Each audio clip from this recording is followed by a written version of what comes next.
پڑھ کے سناؤ. نہیں لیکن بہت سی جگہوں پر آدم ایک کی حیثیت سے اصل میں یا آدم اسکن انت و زوجک الجنہ، اے آدم تم اور تمہاری بیوی رہو جنت کے اندر. تو یہاں بنی کہاں آیا؟ وَلَقَدْ خَلَقْنَا.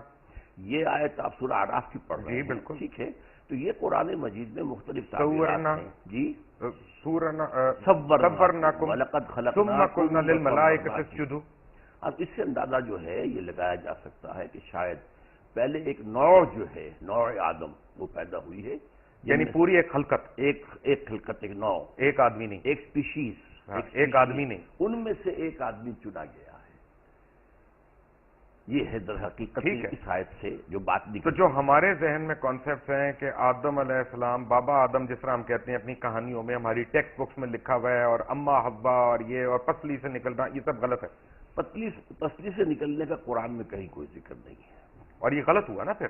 اب میں نہیں کہہ سکتا لیکن یہ کہ قرآن میں ذکر نہیں ہے اس کا یہ مطلب اگر ڈاکٹر صاحب قرآن میں نہیں ہے تو غلط ہے. قرآن مجید میں اگر ذکر ہی نہیں ہے تو غلط ہوا نا. نہیں ضروری نہیں ہے. قرآن میں ہر شے تو نہیں ہے. قرآن مجید میں ایٹم بم کا ذکر تو نہیں ہے. تو یہ تو نہیں کوئی بات ہوئی. وہ تو ایک بات ہے جس کا ذکر کیا. ایٹم بم سے ہمارے دین کا تو تعلق نہیں ہے نا. نہیں لیکن یہ کہ آدم حوا سے بھی آدم حوا سے تو آدم سے ہے. آدم نبی تھے. کون سی حدیث میں ذکر ہے حوا کا؟ کس کا؟ بی بی حوا کا. تب احادیث پر میری کوئی زیادہ نگاہ نہیں ہے لیکن یہ کہ قرآن مجید میں ان کی زوجہ کا ذکر ہے. کیا یہ صحیح نہیں ہے ڈاکٹر صاحب؟ کیونکہ آپ اف آئی میں کم ٹو یو اگین، آپ کے ذاتی سوال میں کر رہا ہوں، کیونکہ آپ کی بھی ٹیچنگز وہی ہیں جو بہت پہلے جب آپ جماعت اسلامی میں ہوتے تھے، اور جب آپ نے جماعت اسلامی چھوڑی تو وہ ہم کہتے ہیں نا کہ جماعت ایک ایسا کمبل ہے کہ بندہ چھوڑتا ہے کمبل لیکن کمبل بندے کو نہیں چھوڑتا. تو وہ آپ کے اوپر آج تک وہ حاوی ہیں ٹیچنگز.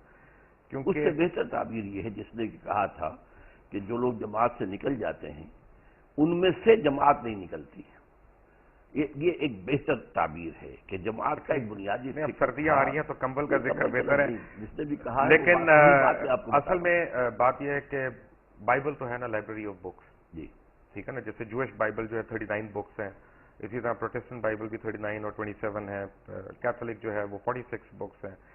لیکن ایک بک ہے بائبل کی، اس کا نام ہے بارنبس، جس کے اوپر جتنے جوش فرقے ہیں، کیونکہ ان میں بھی بہت فرقے ہیں، اور جتنے عیسائی، یا عیسائی نہیں کہنا چاہیے، مجھے ایک میرے ویور نے کہا تھا جی مسیح کہا کریں آپ ہمیں، مسیح برادران کے فرقے ہیں، وہ ساروں کا اس سے اختلاف ہے کہ یہ ہمارا بائبل ہے. کیونکہ اس بائبل کا مقدمہ جو ہے مولانا سید ابو الاعلی مودودی نے لکھا، اور انہوں نے اس کو پاکستان میں بھی انٹروڈیوس کیا. اور اس بائبل میں اس طرح کی بڑی کہانیاں، اور یہ جو ببلیکل سٹوریز ہیں، ان کو آپ لوگوں نے اور خاص طور پہ جماعت کے اولین لیڈرز نے ہمارے مذہب کا حصہ بنا دیا. میں معافی چاہتا ہوں. پہلی بات تو آپ نے یہ کہی کہ بائبل کی سٹوری ہے. برنباس کو انکلوڈ نہیں کرتے یہ بائبل میں، کوئی نہیں کرتا. وہ نہیں کرتے نہیں، اس لیے ہم نے تو مقدمہ لکھ دیا ان کا. نہیں، وہ دوسری بات ہے. سوال پہلے یہ ہے کہ جو لوگ بائبل کے ماننے والے ہیں وہ بائبل میں برنباس کو انکلوڈ نہیں کرتے. اس کا یہ مطلب نہیں کہ برنباس درست نہیں ہے. برنباس اس لیے کہ 104 بائبلز تھیں، گاسپلز، ٹھیک ہے، جن میں سے چن کر 4 کو جو ہے کینونیکل قرار دیا گیا. 100 bibles are there which are not canonical, apocryphal کہلاتی ہیں. وہ ان میں سے ایک برنبا بھی ہے. اس کو پبلش کیا اسلامک پبلیکیشنز لمیٹڈ لاہور نے، اور بیت القرآن جو ہے وہ اس کو فروخت کر رہے ہیں. 13E یعنی 13E شاہ عالم مارکیٹ میں یہ پبلشر واقع ہیں لاہور میں، اور اردو بازار میں ترجمہ اس کا جو مل رہا ہے وہ آسی ضیائی کا، اس کا پورے کا پورا مقدمہ آپ کے زمانے کی جماعت اسلامی نے لکھا ہے. آپ لوگوں نے میرے زمانے کی جماعت اسلامی نے ہرگز نہیں لکھا. میں تو اس سے واقف بھی نہیں. یہ تو میرے نکلنے کے بہت بعد کی کوئی بات ہے. اس وقت تک تو جب میں آصف ضیائی کو تو آپ جانتے ہیں. انہیں میں جانتا ہوں. آصف ضیائی صاحب ایک لیکچرر تھے اردو کے، سیالکوٹ میں تھے، بہت اچھے آدمی تھے. میری ذاتی ان سے واقفیت تھی. لیکن مولانا مودودی نے یہ بہت کہیں بعد میں لکھا، اس لیے کہ میں جب تک میں جماعت میں تھا اور مولانا کے ساتھ تھا ان کا ایک ایک حرف میرے علم میں ہے. اس وقت تک یہ نہیں لکھا گیا تھا. اسی طرح مولانا کی ایک بہت بڑی کتاب ہے جو کنٹروورشیل ہے، خلافت و ملوکیت. یہ بھی ہمارے علیحدہ ہونے کے بہت بعد لکھی گئی ہے. تو مولانا مودودی بہرحال مفکر تھے. میں تو ان سے سن 57 میں علیحدہ ہو گیا ہوں، لیکن اس کے بعد ان کا علمی اور فکری کام چلتا رہا ہے. ان کی رائے ہیں، ان میں سے بہت سی چیزوں میں مجھے اختلاف ہے. بلکہ جب میں جماعت میں تھا تب بھی اختلاف تھا.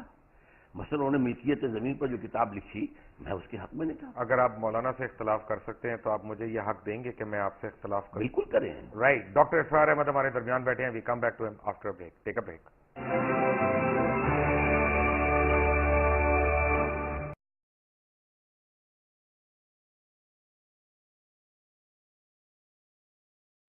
بہت معذرت کے ساتھ کہ ہمارے تمام علماء دین اکابرین ہمارے انہوں نے جو ہمارے مائنڈز میں گھوڑ کے پلایا ہوا ہے کہ یروشلم بیت القدس قبلہ اول، یہ سب غلط ہے، اس میں کوئی صداقت نہیں ہے کر رہے ہیں۔ ڈاکٹر صاحب میری آپ سن لیں۔ یقیناً میں نے آپ سے کہا ہے ایک عرصے کے لیے وہ بیت المقدس ہمارا قبلہ رہا ہے۔ نہیں مدنی دور میں کہہ رہا ہوں خانہ کعبہ قبلہ اول تھا، اس کے بعد وہاں پہ آپ کی ڈائریکشن چینج ہو گئی، وہ قبلہ دوم ہوا، اس عرصے میں قبلہ دوم ہوا۔ لیکن مدنی دور میں قبلہ اول وہ ہے۔ اچھا اب میں لیٹ می ریفریز اٹ کیونکہ یہ ایسی بات ہے کہ کوئی میرے سے ناراض نہ ہو یا آپ سے ناراض نہ ہو۔ بات یہ ہے کہ جو دین ابراہیم ہے، ہم تو دین ابراہیم کو فالو کر رہے ہیں نا بیسیکلی، ہماری تو درود ابراہیم ہی ہم پڑھتے ہیں اپنی نماز میں، وہی ہم پڑھتے ہیں۔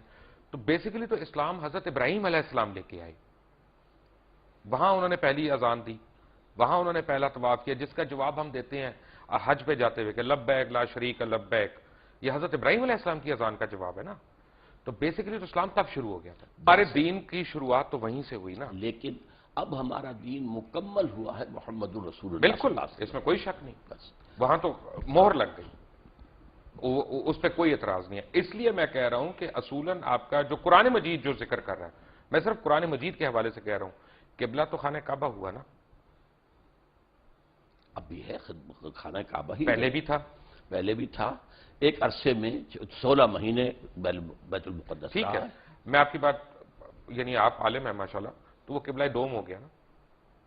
آپ چاہیں تو کہہ لیں اس کو، غلط ہوگا کہ صحیح ہوگا، دوئم کہنا اس کو؟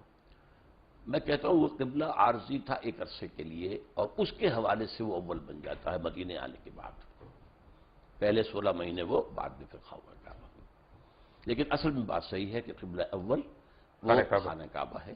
یہاں تک کہ جو ان کا ہوتا تھا حضرت موسیٰ علیہ السلام کے بعد، جو بنی اسرائیل کا ایک عبادت گاہ ہوتی تھی، وہ خیمہ ہوتا تھا، رائٹ، وہ خیمہ جہاں جا کے لگاتے تھے اس کا رخ ایسا ہوتا تھا کہ قربانی کرتے ہوئے جنوب کی طرف رخ ہوتا، وہ خیمہ تھا اور اسی میں پھر قربانی دی جاتی تھی۔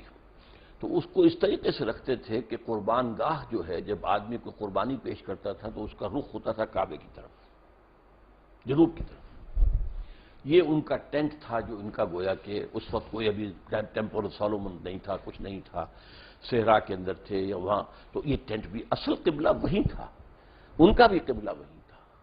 تو اس اعتبار سے قبلہ اول اصلی قبلہ بیت اللہ ہے،